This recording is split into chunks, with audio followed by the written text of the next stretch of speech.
Right. That's my normal. That's normally me. I go to sleep at like 4 or 5, but like this week has just been like wicked weird for me. My sleep's been just totally on the flop.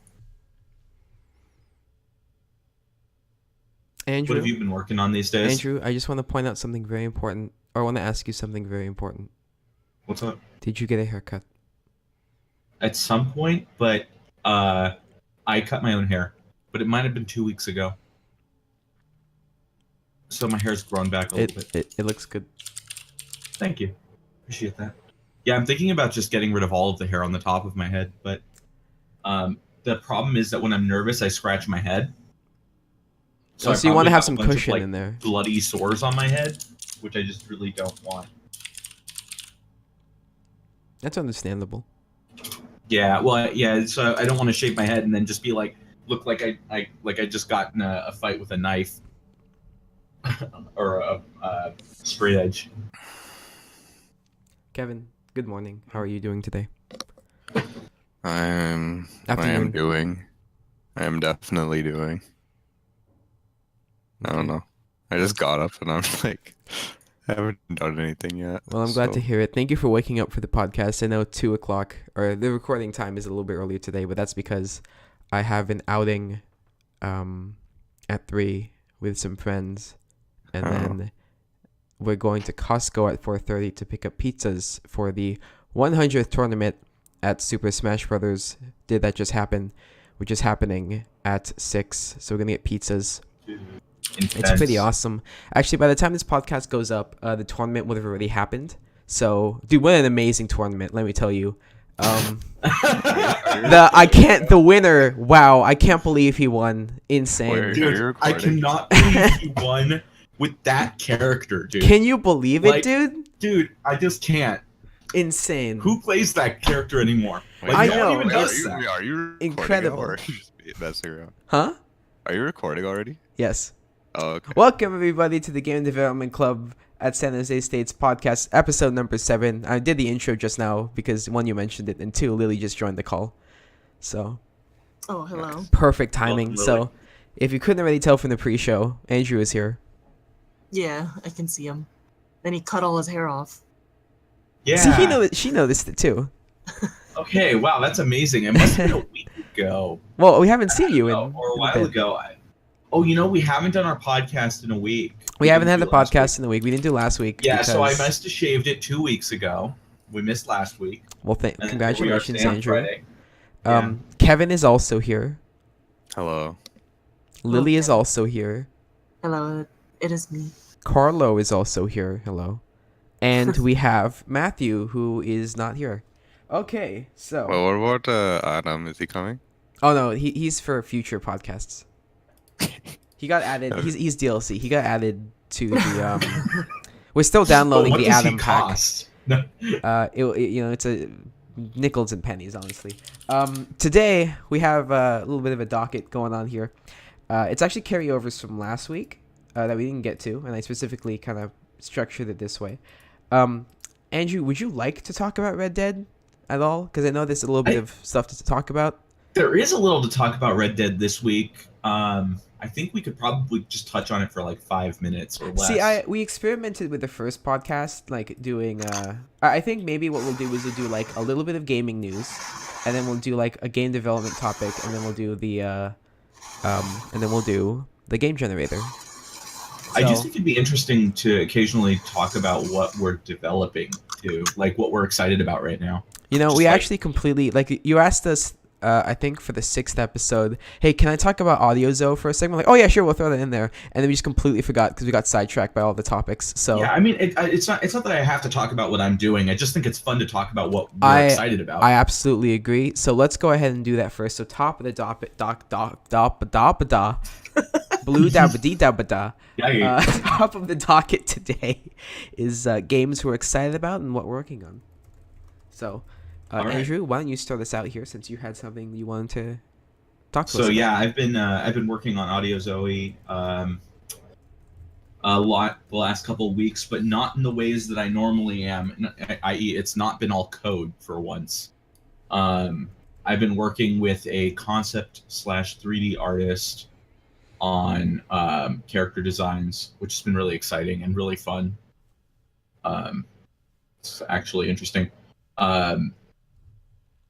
Just randomly ran into this person on the internet and ended up working with them. She's pretty talented. I would plug her work, but I don't know how I would do that. You can hand me the links. You can hand me the links, and I will post them in the description. I do actually. Side note, sorry. I do have all of the audio only recordings if we ever wanted to get on Spotify or something like that. I'm not exactly sure what the process. Cool. I'm not sure what the process is for that, but I might look into it.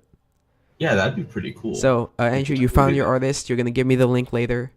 Yeah, so I'm now technically working with 2 people on 3D art, with myself excluded because I do some of that too, but I don't consider myself good. I probably throw away 100 times more than I actually keep of the stuff I do myself. But yeah, I've been working with Hustic at Hustic Arts on ArtStation. Her work is really, really phenomenal for character models. She's a character artist. And then I'm still working with my friend Jake, who does some of my hard surface models. He did a lot of the crystals in the game. So really, it's been art for the last 2 weeks for me, which is weird because I don't take myself a very good artist. That and working on a Patreon and a lot of other stuff. It's business and art. Oh, but on that note, for those of you who are watching the podcast, if you do art or even need to do anything with art, I was told about some software called PureRef, and I plugged it in the game dev channel somewhere around at one point, but it's seriously an awesome reference building software. You can like drag your reference images into it and then like composite out a full board, and it's really, really helpful. So if you've never seen that, highly recommend it.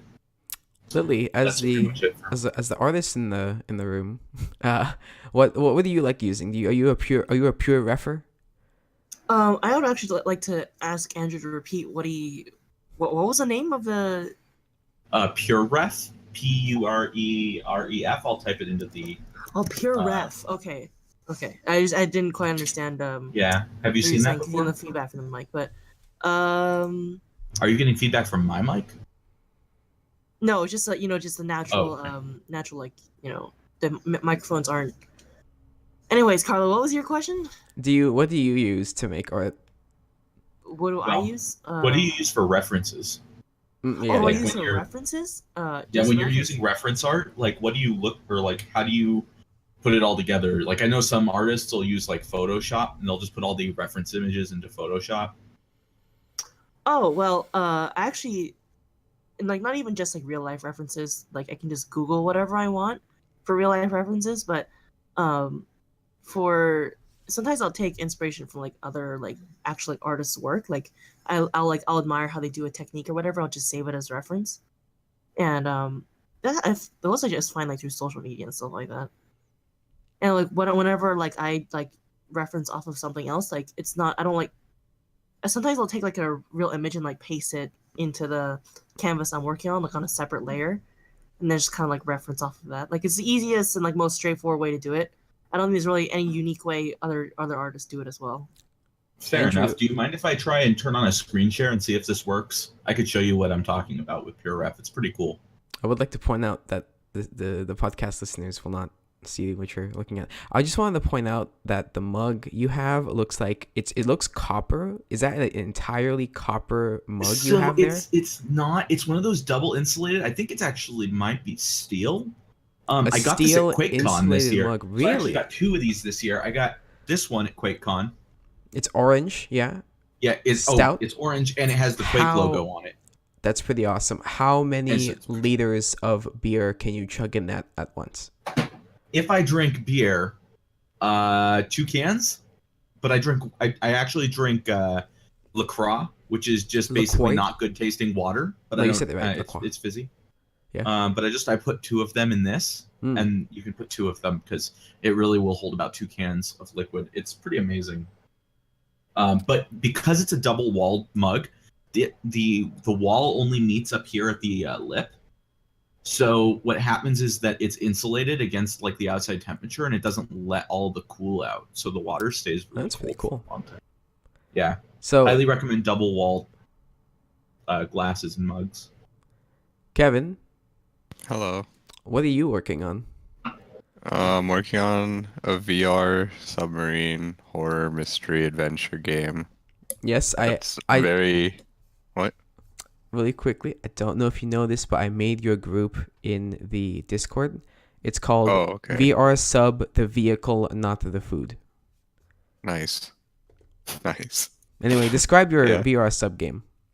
Wow, the screen share so is really it's small. Continue. it's very. I don't know if I would say loosely, but it's inspired by H.P. Lovecraft's novels. And the idea, or I guess not novels, they're more like short stories. But the idea is that you're in a submarine, basically. And since it's VR, it's not always feasible to just walk around the room in VR. So the idea is that you use your hands to control the submarine. So that's how you move around. So you still have a lot of mobility, but even in VR, you don't have to like physically walk around. And then you kind of have to explore the bottom of the ocean where there's like a bunch of cryptids and just like weird sea creatures that will either actively attack you if you go near them, or based on like Lovecraft, how he often says like if you just witness them, or you'll kind of go insane. So yeah, it's based off that idea. That sounds really cool. It How are does. you liking developing in VR? I I haven't think really started Is this your doing first much. project? Is this your first project in VR? I did a bit of work in VR earlier, but nothing too much. I haven't actually started. Okay, so what I did so far is I wanted to test out the basic mechanics to get them working. So what I did is I set up a thing where I can test it using a mouse instead of having to use VR equipment. Yeah, that's So a common thing to want to do, and it's helpful if you don't have easy access to VR equipment or don't want to have to put it on your head. yeah, so right now I can test out, like, I can use a mouse to simulate a hand, like one hand in VR. It's not as smooth, but I mean I can just still test out the mechanics with the game. So that's convenient. But I will Okay. eventually have to go like to the VR lab and just try use the headset and stuff once I've actually got some work done. Nice, nice. Lily, what are your Mhm. projects looking like? I actually haven't been able to work on them because of school. What have you been drawing recently? Oh, I've been trying to like work on more environments and stuff like that because I like doing like backgrounds and like objects and things like that. Hello? Yeah, no, Yeah, I'm not. Yeah, are you thinking? Do you like doing, or so are you starting to like kind of have more of an environment art focus? Is that kind of something that you're enjoying? Yeah, I like doing like backgrounds and assets and stuff like that. Like I don't know, it's just something very I don't know. Like I like drawing like characters and stuff like that, but it's more like that part of the thing is more like a hobby to me since I don't have a lot of. How should I put this? Like I find it more. I think it's I'm able to like to more efficiently like create objects and backgrounds rather than character art. I think. Does that make Fair any enough. sense? Yeah. Yeah, yeah, absolutely. I mean, and you, it's really good to focus on like what you find your strengths to be, Yeah. especially because if you're going to do anything in industry, like, or really in any industry, usually you end up specializing rather than going more Yeah. broad, unless you're at a very small, like a small studio or a small company. If you're at a small company or like a startup or an indie studio, you'll typically end up taking on a lot of roles. So like you might be the environment artist, but you might also be doing like, some character art or something. But Right. that's Yeah. not the case I did everywhere. hear that. I Um, think I heard that when we were at the Unity offices actually. Yes. It was also a piece of advice they gave to us, and it's obviously Andrew's repeating it because it's good advice. Yes. I've heard that so many times. I mean, I've worked at companies like that too. But even before, like my time at Peaksy, we were probably about 70 people strong, but I mean, it was still like a startup. So you might end up doing work that other people were doing and kind of back and forth doing things that weren't necessarily what your designated role was. Yeah. Of course. Yeah, I mean, very common.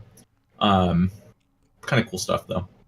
Did you so can anyone see my screen? I Yes, just wanted we to can. kind of yeah, can you so you can see like this is basically what I like about PureRef is that you can just like drop all your reference images. So like if I had like a browser window open on one screen, I could just or even half the screen, I could just drag things onto my PureRef board. And then so like I can actually do this and like unlock the canvas and just move things around. Or I can just like lock it. And then I can just save this board.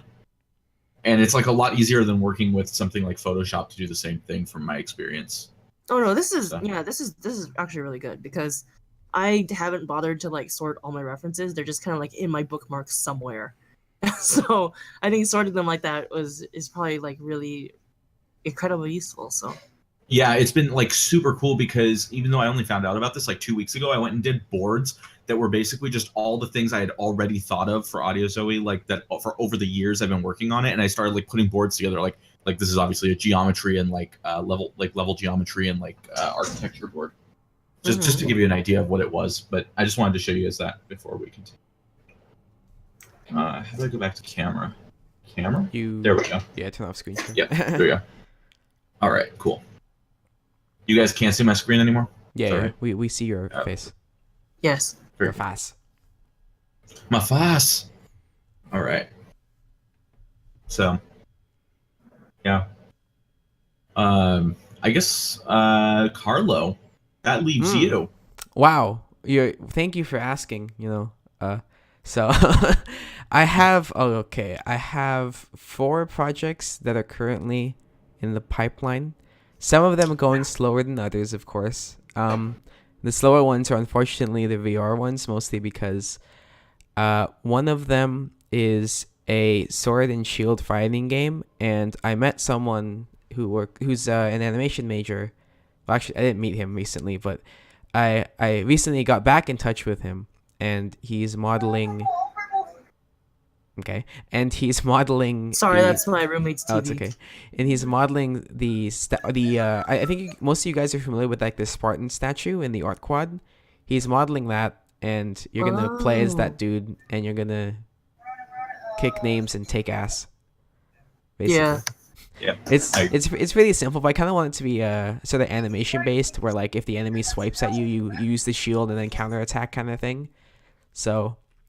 I'm mostly just getting the collisions working on that one, and then when he miraculously has free time as an animation major, he says he'll get to it.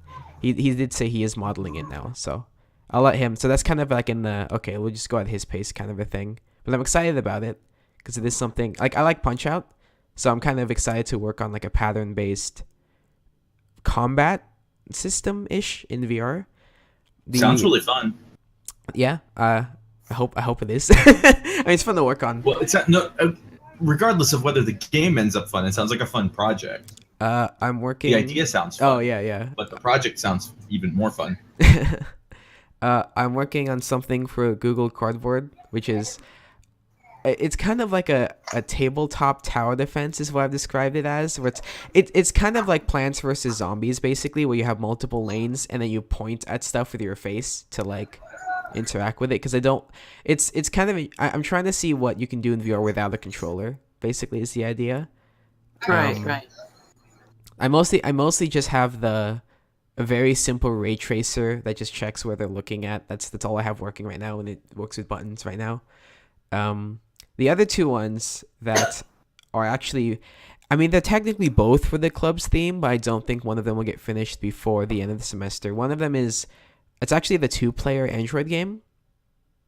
Not Andrew game, Android game. Cool. I'm making an Andrew game. And it's the one that I showed you, Andrew. That was super fun. I've added a few more mini games. I'm working on a couple of other ones. I don't know. I feel like I might just release it and then just keep adding to it, because I think I just like it as like a. I mean, Carlo, you suddenly had fans there in a public space thanks to that game. You were just like, yeah. If you had business cards, you would have had your first sale. Probably. And the other one is more directly for the theme. I think is that. It's actually the thing that I described at the meeting. I definitely described it to Kevin, but I think it was Sweden that at one point essentially had a 4-player game on their website that they used to train their military operators in teamwork. And the way that works is that it's actually really funny. It's actually set up exactly like our webcams are set up, where the screen is essentially split into like a 4-player local co-op thing, but it's online. And everyone plays a separate minigame in their respective squares, and the how well you do is basically you're all on, everyone is on a timer, and whenever one person's timer runs out, everybody loses. And the only way to get time back is if the person next to you completes a minigame. And if the person next to you like fails at the minigame, then you lose time. So basically, if it was set up like a square right now with Andrew in the top left, Lily in the top right, me in the bottom right, and Kevin in the bottom left, Andrew would give time and lose the time of Lily. Lily would give time and lose my time. I would be giving time to Kevin, and Kevin would be giving time to Andrew. Now here's my question: do the things that you do in each of those squares have any like tangible help to the other player? The tangible help is just the time. It's just like okay. So basically, what happens is it creates a dynamic where when someone is starting to fall behind, everyone starts yelling at them because they're not doing their job. Exactly. Okay. That is the entire dynamic.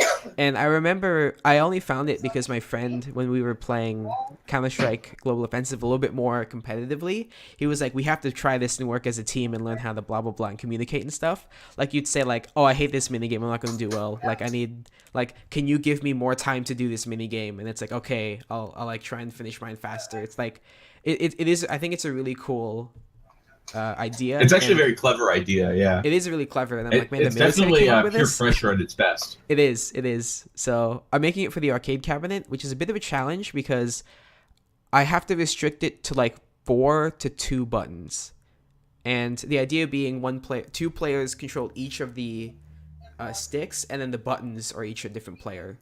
So it sounds like a very tormenting version of WarioWare. Exactly. It's multiplayer WarioWare, where you don't determine your success, your friend does.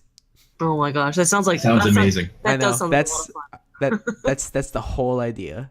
It's mostly working. I actually have it work. I finally have it working to the point where it's in the same point of the other 2-player game, like the one on the phone, where I can just make the games and just slot them in, and then it'll just randomly pick them. So yeah. But anyway, it does sound like. Can I ask? Oh yeah, what's up? Before we go into the docket, what's up? Oh, can I just ask a question about? I think last week we were talking about, or 2 weeks ago we were talking about games that they were either was it underrated or just really low meta scores? I think it was just underrated. Okay, like I guess this game has become a cult classic, but I just want to throw like I end up coming up with one late, but has anyone played Bulletstorm? I saw. Did you see the advertising thing they did with Duty Calls? Oh my gosh, that game's amazing! That was so good. Duty Calls was amazing. Duty Calls was amazing. But Bulletstorm itself was actually a really good game. It just was a little edgy, and unfortunately, it didn't do well. I think that it was because the marketing campaign tried to be too edgy, which normally isn't a bad thing, but just didn't work out for it. Which is really sad because, as it turns out, the game was really fun, and it's developed a cult following after the fact. But that's a shame because we didn't get a sequel, which I think we could have gotten a sequel. The gameplay I thought they announced one. Maybe. Let me look it up. Really fast. But I also actually did want to post a video of Duty Calls to the channel, to the Discord. Please do. Awesome. That's a great example of using a game as marketing for a game. Bullet. Oh no, I think it was a remake. Bulletstorm, the full clip. Well, no, Bulletstorm 2 will release. Oh. Is a real possibility. Alright, here it is. Duty Calls, the calm before the storm. In case you couldn't tell, Bulletstorm. I guess I'll briefly describe this for Lily and Kevin because I'm assuming you guys don't know what we're talking about. I do not. So Duty Calls is It's essentially a satire of the Call of Duty genre, where you play as a soldier being dropped into a battlefield. The shooting mechanics are garbage. The cutscene, like almost all of the engagements are pre-scripted. And like I remember, I think one of my favorite parts is when you pick up one of the items, it's like a meaningless stick, and then every time you get a kill, it levels you up, and it like puts like Master Sergeant Shooter. Person. Yeah, exactly. It puts up like the icon of like your military thing on the screen, and then in the epic voice it says, "Rank up, Master Sergeant Shooter Extreme Person," and then the next one's like, "Master Person Extreme Awesome Person." It's like really good. It's every time you kill someone, you rank up. Too. Yeah, it's so good. I'll post the video. It's so freaking terribly great. Yeah, and you could probably find the game. It was built in Unreal, I think. You could go download it and try it. It's actually one of those games that like for the 5 minutes of downloading it that you'll do, like it's totally worth it just in the value of being an amazing parody of the Call of Duty FPS of the era, because that game released when we were getting a Call of Duty game like every year. Speaking of Call of Duty games every year, Blops 4 played Blops 4. Yeah, Kevin, you're as the resident Battle Royale expert. Have you played Blops 4? I have not, and I am not going to. All right. Well, that's an excellent segment then to go on to the next topic. I will talk about why I think it's worse than other Battle Royales, or personally, I don't like it. Why don't we do that next week, because that's not related to the next topic. And the next topic is tips, or let's do it with that one. Tips to making a successful game, and when to know your game is actually complete. Because for most of us, at least, we can't really gauge whether our game has been successful because of rip sales, but we can at least know when our game is in a finished state. So I don't know, man. I've the never answer is completed it's a game. never done. No, the answer is it's never done. It's never done. No game is ever done. Have you ever heard of early access? There's a reason they never leave early access. Dude, technically, we put Bridgebound under early access. Did you? Oh, did you actually launch? Yeah, we it's on HBO, but we were actually planning to keep working on it, and then eventually came up with the sub idea, and me and Adam were like, "Wait, this idea is hella good. Maybe we'll just like forget working on Bridgebound." So I'm probably gonna change that off early access. We might come back to it later, because I do want to work on that. I like the idea of Bridgebound. I mean, honestly, with Bridgebound, all you really have to do is make like 9 bosses, and it's like you basically made Shadow of the Colossus of bridges. what was that? Is Shadow of the Colossus the one game where like you have an arrow and then you bring the arrow back to you and it's like a boss rush? It's like no. No, I know what game Shadow you're of talking Colossus about. is the one Colossus with the Souls? bosses. Yeah, no, it's not Colossus It's something Souls, isn't Titan it? Souls, Titan Souls. Titan Souls. I think you're talking about Titan Souls. I think that's Like- the name of the game. Kevin, you basically made 3D Titan Souls with a bow and arrow. I don't know what Titan Souls is. Are you kidding? I've That's like 8-bit Dark Souls. I would say it's more like 8-bit. I would still argue it's actually more like 8-bit Shadow of the Colossus, but I'll link it right here. I can also see that. How about it's both? I'll How about take it's it. both? Dude, I can okay, I can this see Shadow does of the highlight- Colossus. I can see I Shadow just of the linked Colossus. this, and it does highlight something that's like the thing I mentioned last week. Why does it seem like every single game on Steam, Has souls at the end. even if it was very positive when it released and very positive for years after release, Mhm. is suddenly mixed? It's mixed. Titan Souls is mixed. In recent reviews, I'm it's checking it. I'm mixed. checking it. It's overall are still very positive, but Oh, that's its super recent weird. reviews are mixed. I mean, And the it's- games I've been looking at, they're not like that. So Are you looking at older games or newer games? both. I mean, if you go to like Civilization 4, I'm pretty sure like they're still very positive. Oh yeah, it went from overwhelmingly positive hold to on. very positive. One of these reviews says overhyped and tedious, 95% walking through empty screens and 5% boss fights. What is he talking about? He's just very slow at walking. Or no, maybe he just finishes the boss fight so fast. He's just so good at the game. So good at the game that he doesn't have any fun. He's just so good. It's like, oh, come on. Wait, that was it? Yeah, he's just, oh damn, dude, he's just so skilled. I kind of want to see Kevin play Titan Souls now because I don't think it's necessarily Then- like a cakewalk, but Okay, it seems maybe it I has will it give has a look enough at of it the soon. difficulty that I think Kevin would be interested. Speaking of Maybe. Souls We'll games, see. Is it free? I'm really considering playing through the No. original Dark Souls at some point. Well, what, Kevin, do you own Kevin, the original Dark Souls? Kevin, or- right? Kevin, No, I need to get Kevin. Back on Yes. topic. What do you think made Dark Souls so successful? Well, okay, it stems mostly from Demon Souls because Demon Souls was like a cult classic. Because Demon Souls did not give a shit about you. Like I think that's something Dark Souls does as well, but Demon Souls took it to the next level. Like if you died in Demon Souls, you were at like half HP until you did something. It was pretty dumb. And then I think there were a lot of stuff like basically the Demon Souls, the idea was if you were having a hard time, the game got harder. Like they just made the game like very anti-player. But like I think Dark Souls 2 does that too, but Dark Souls 2 doesn't do it as well. So anyway, yeah, that caught on because everyone was like, "Hey, this game's nuts." But then like a lot of people didn't play it. Then Dark Souls came out. And Dark Souls was a lot more player friendly. Like okay, I want to say it's player friendly. It's more player friendly than Demon Souls. So then everyone was like, "Wait, this game's hella good. What the hell?" And then people like just started playing Dark Souls. Dark Souls 2 came out and people were like, "This is garbage." Or like relative to Dark Souls 1, this is garbage. And then Dark Souls 3 came out and everyone's like, "Oh, Dark Souls 3 is cool." Yeah. And then there was Bloodborne somewhere in there. Oh yeah, Bloodborne came out after Dark Souls 2.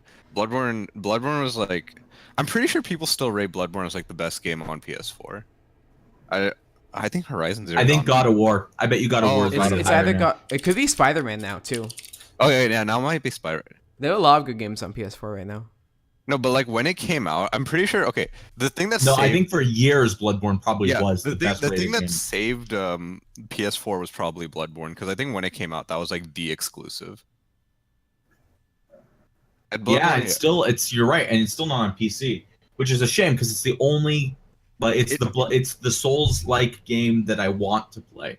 okay, actually, Bloodborne is actually the reason I bought a PS4 and Horizon Zero Dawn, those two. Well, and Uncharted. That's a Okay, game I 3 games. really wanted to play. Really Horizon wanted to Zero play Dawn, that. Bloodborne, Uncharted 4. But yeah, another thing that made Dark Souls really successful is the storyline. I feel like it's an RPG, but the thing is, it was not very in your face. It was kind of like it would let you take control of it. It was more about inspecting and reading and really like paying attention to your environment and the things you were picking up. Yeah, and as the combat, opposed the to- combat was like very. It wasn't like an in-depth combat system, but it's very player controlled.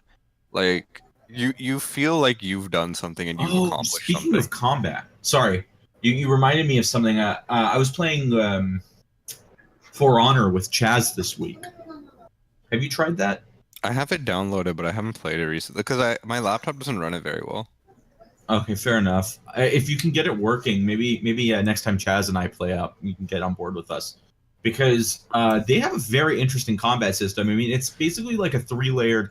This is quoting Chaz on it, but he's right. It's like a 3-layered rock paper scissors almost. You know, you've got the direction of your stance, so you can like dance between 3 stances, but you do that with a thumbstick. And then you have the direction And of the attack, right? And then you have the direction of the attack, which is dependent on your stance. And then you can also like move around and like dodge and block. It's pretty cool. There was a I- lot of good stuff with that game. But I feel like specifically at launch it was just marred by like server problems and stuff. But then it's improved over time definitely. So I should probably go back to it. I think. I think you can download it for free now. Yeah, I think they're It's doing like the for Rainbow Six thing. Okay, It's, like, for really For Honor, I didn't like the comp. It felt very slow. I don't particularly like extremely slow combat. Okay, so it is slow. I'll give you that. Well, it's still fast too, though. It's weird. It's kind of somewhere in between. But no, it feels weighty. That's the word I'd use to describe it.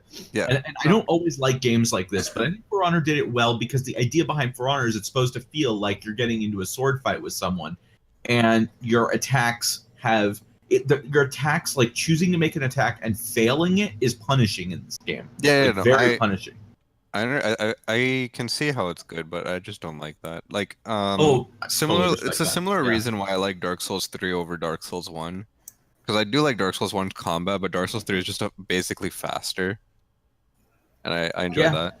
I Uh, totally feel that. I I think mean, the best like melee combat system I've seen was Dragon's Dogma. Because What Dragon's game you Dogma is want had, to that? play that game? What? huh? Dragon's Dogma Dark Arisen is the game that Yeah. he's talking about. It is an RPG. Um, it kind of has a Souls-like feel. I think. You know okay, I've only played it for like less than an hour, but the bit I did play, the combat felt like Dark Souls, but it had like more stuff you could do. Because if I remember, you can like climb on enemies, you can throw enemies and stuff like that. And your character, like I remember reading somewhere that your character, you could choose your character's like body type and like weight. And if you were certain body types or certain weights, there was a certain creature in the game that would literally be able to just pick you up and like eat you or something. But only if you were a certain body type or weight, which is interesting. Yeah, That's probably one of the cooler melee combat. looks But then very I Soulsy. mean, and then I don't think it didn't feel as refined as like Bloodborne or Dark Souls 3's combat, but I'm watching this playthrough of the guy, and he just lit like a gull on fire and then chucked it off a cliff. That's pretty dope. Well, I think the best shooter combat I've ever seen is Battlefield 4 by far.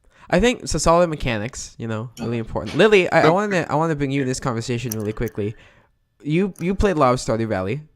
Yes, I do. Why do you think? What made you like Stardew Valley? What about it?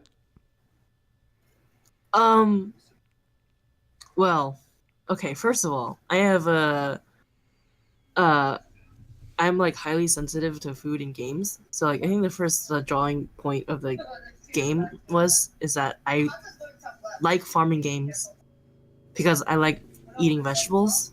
So it's just highly appealing to me from that standpoint. But the other standpoint of Stardew Valley is that the art was highly appealing to me because of the color palettes that were used. It was just really appealing to the eyes. And plus, when I saw the reviews and the trailers for the game, apparently it was just like an overwhelming improvement to like all the other farming simulators that are like on the market. And there was a combat system, there's a mining system, there's a fishing mini game that actually has an impact on the game, there's a cooking system, yada yada yada. And I was like, wow, like this is incredible. So I bought it, played it, and haven't stopped. So I guess that's the three things. This is one, I really like food, so I'm naturally drawn to farming simulators, except for Harvest Moon. Harvest Moon's game systems are shit. Second of all, the art was super appealing, and three, Stardew Valley is just like incredibly like unique to the farming simulator like genre. It's like it brought like new interest into a genre that people don't really think is something like you can take seriously as a game. Everyone's like, I bet, like I know everyone like has probably had a Farmville phase, even people who are not gamers. Well, I mean, people. I mean, maybe I was part of just a group of people who, as a gamer and like knew other people who liked these types of games. I never had a copy of, say, Harvest Moon to play, but like I was always under the impression the Harvest Moon games were really good. Like, even though I never really played them. As a game, it's actually kind of shit. Okay. Harvest, I will actually agree with Lily. I don't think Harvest Moon is the best representation of the genre out there.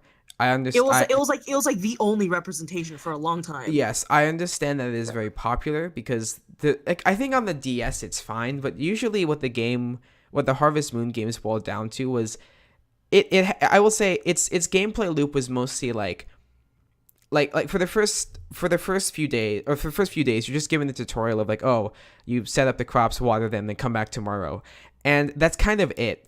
It felt like once you played for like 20 minutes a day, you were kind of done, and then you just had to wait 24 hours. With Stardew Valley, it's like there's just so much else to do. The game, like, it isn't waiting anymore. It's kind of like Harvest Moon was what a lot of mobile games are, where they make you wait, except that's the mechanic, and you can't pay to skip it. Yeah. And plus, like, Speaking of games with weird mechanics, and specifically that game was on a Game Boy as well. Yeah. Did anyone play Boktai? no. Describe it. Okay, so here's a weird game.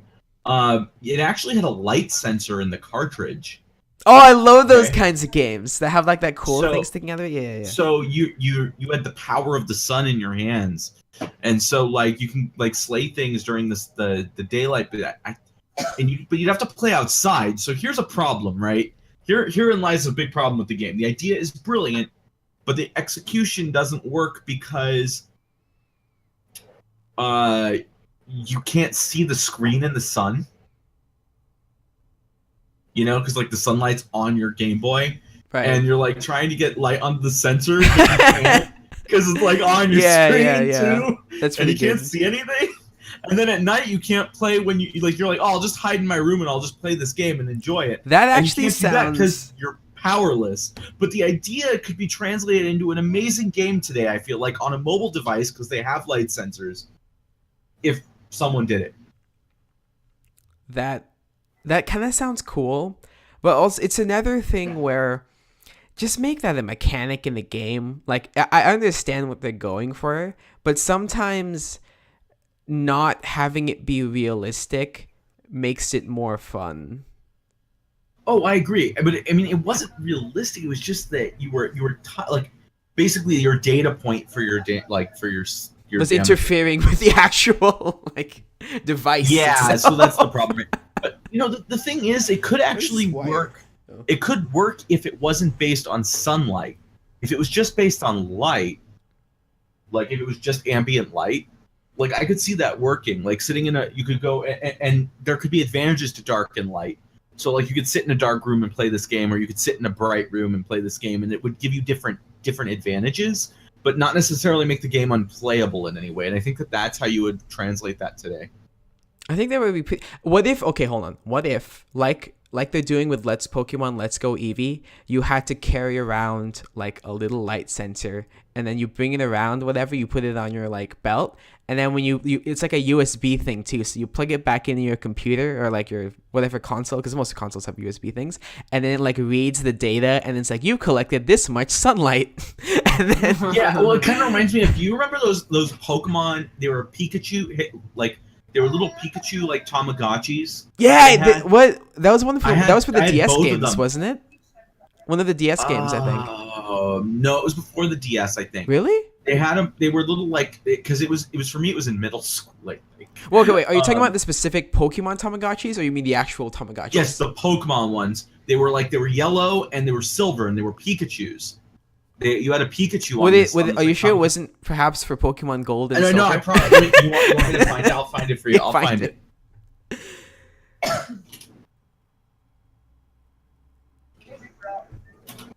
it. I think I will say in the meantime, I think I did have kind of like the farming phase with Animal Crossing, where that was my. I think maybe the quote unquote farming phase is like everyone goes through a phase if they're a gamer where they play a game where they do something and then wait a while and then come back to it. So yeah, I think this, I'm still going through that phase. I mean, that's fine. this is basically the thing. But there was a silver one too. That was the second generation of this.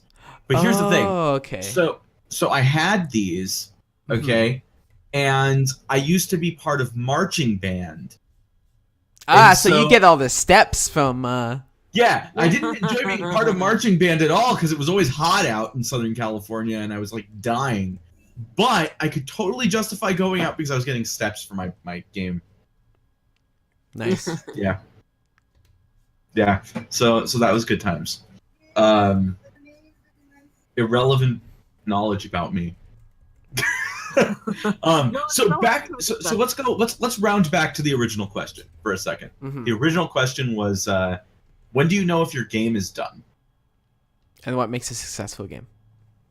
And what makes a successful game? The answer, I think oh, sorry. Go. Oh no, what's your answer? No, Lily, I go think first. the answer is to know when it's done. To knowing when it's done is when you can sit down and play it and want to come back and play it again. Like I think that's Wait, really hang on, that's hang on. the I think I misunderstood the question. Like when you put it in front of someone, or you can like when do you know your game is done? Like yeah, like and when the way you credits know it's roll. done is I'm that not sure what you're talking about. it compels you to play it more. When you're done developing it, not when like the game itself is finished. Okay. Well, okay, Yeah, that's sort yeah. of the literal finished.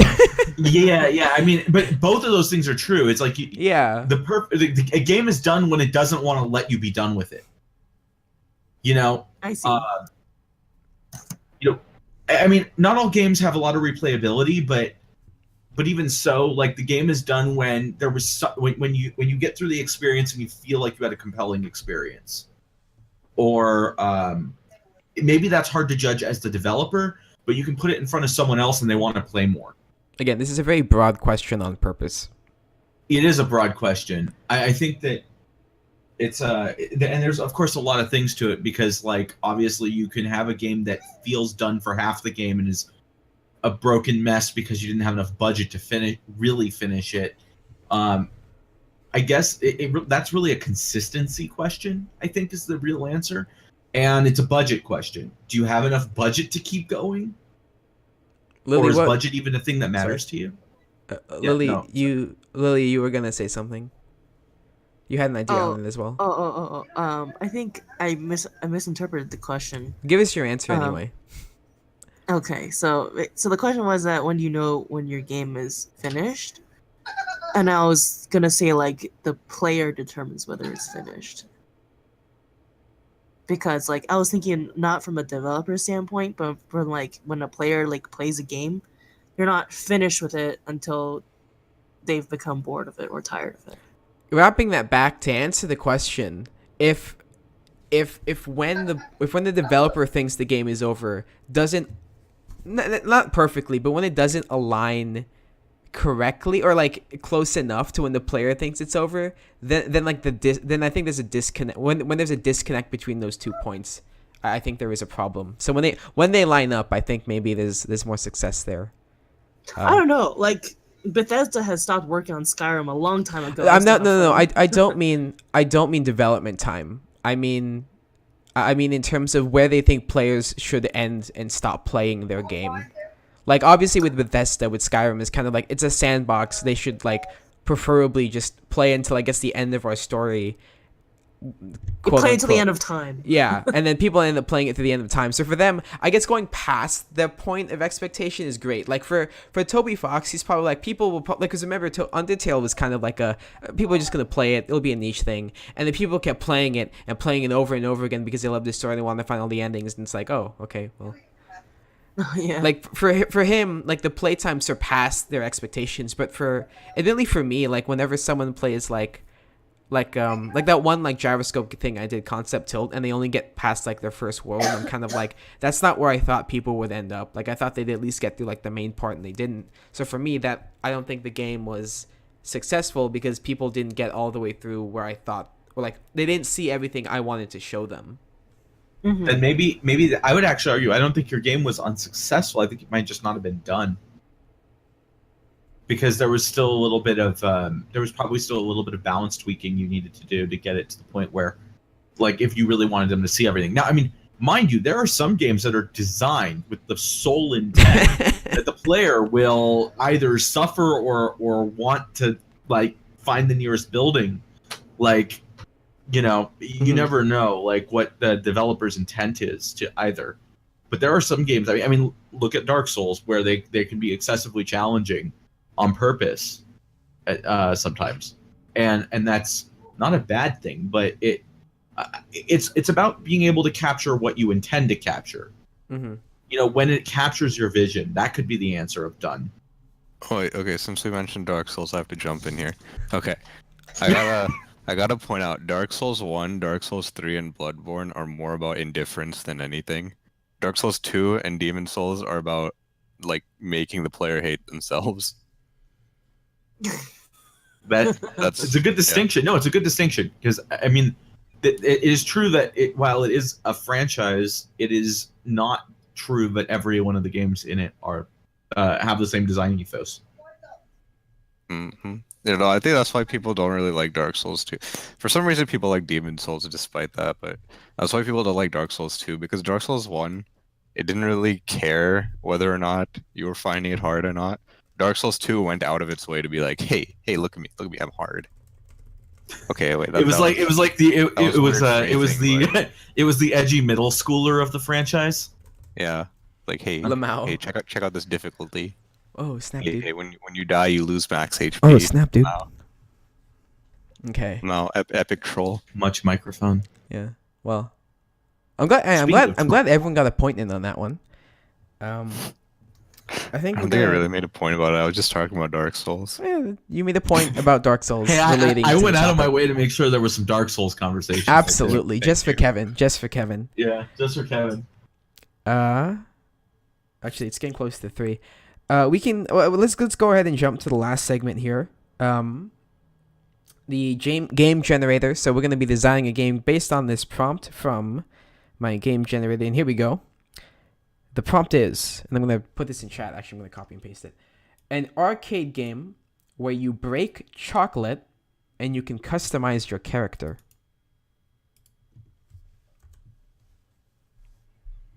Okay. That's it.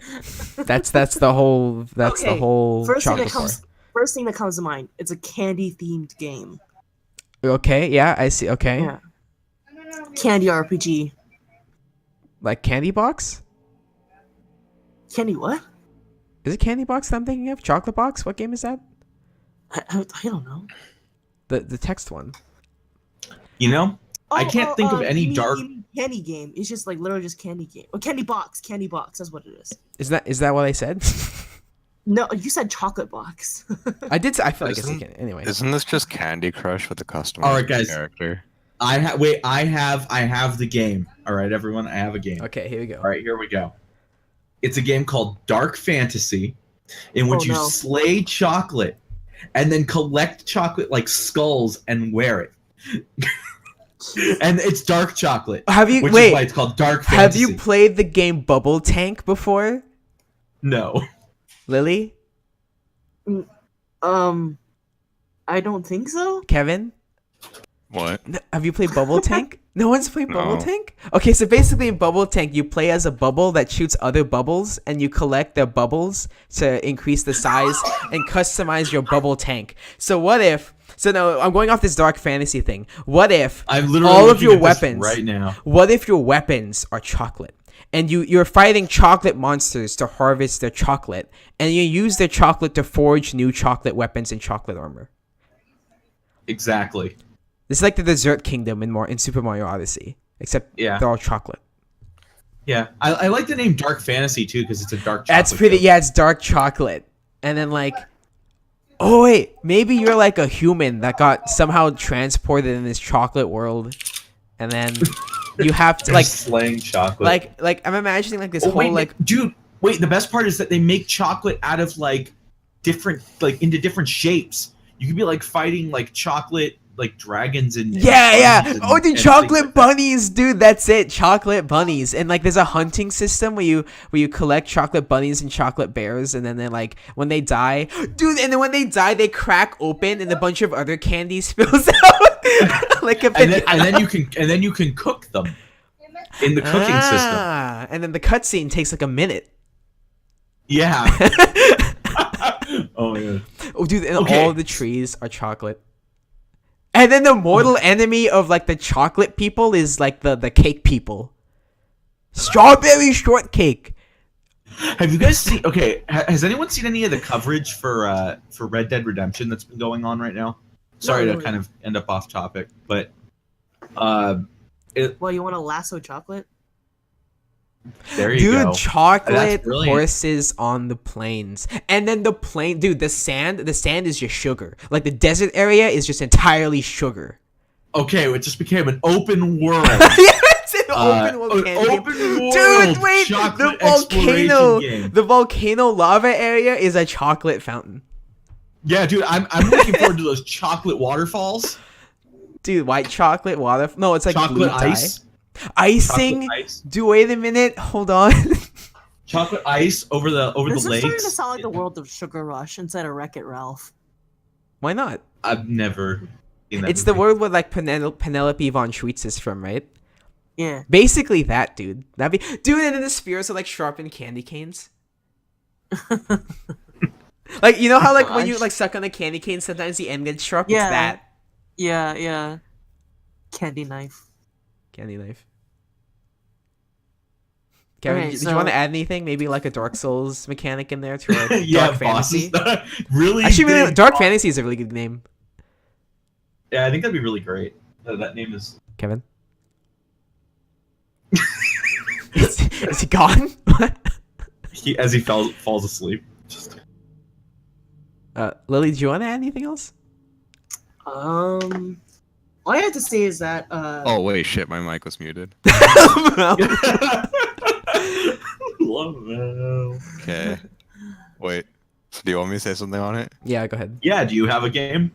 You guys took it in a completely different direction than what I was talking about. No, I so think yeah, what's your idea? Yeah, what was your idea? Oh, I said this is just Candy Crush with the customizable character.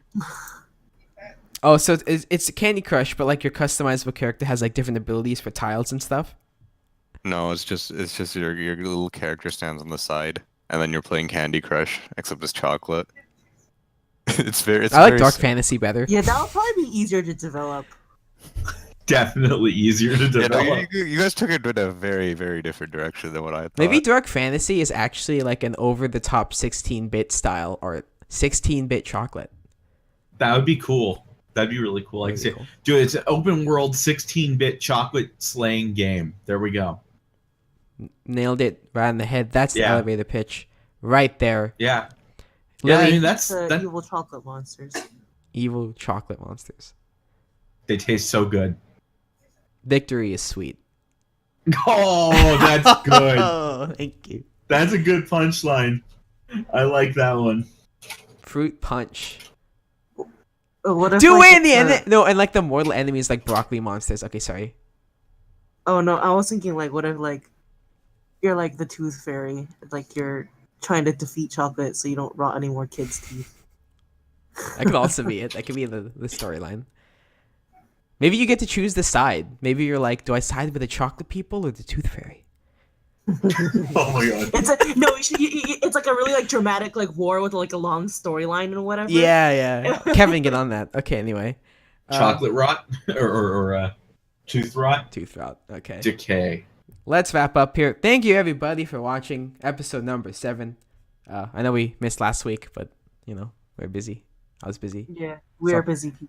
We're busy. We're students. Got Except for better Andrew. stuff. to do. Why didn't you know Andrew's No, still a no. student? Yeah. Thank you all for I'm a little listening. busy. Actually, I am actually busy. We'll be back next week. But we'll take that offline. Bye. Bye. Take care. See ya.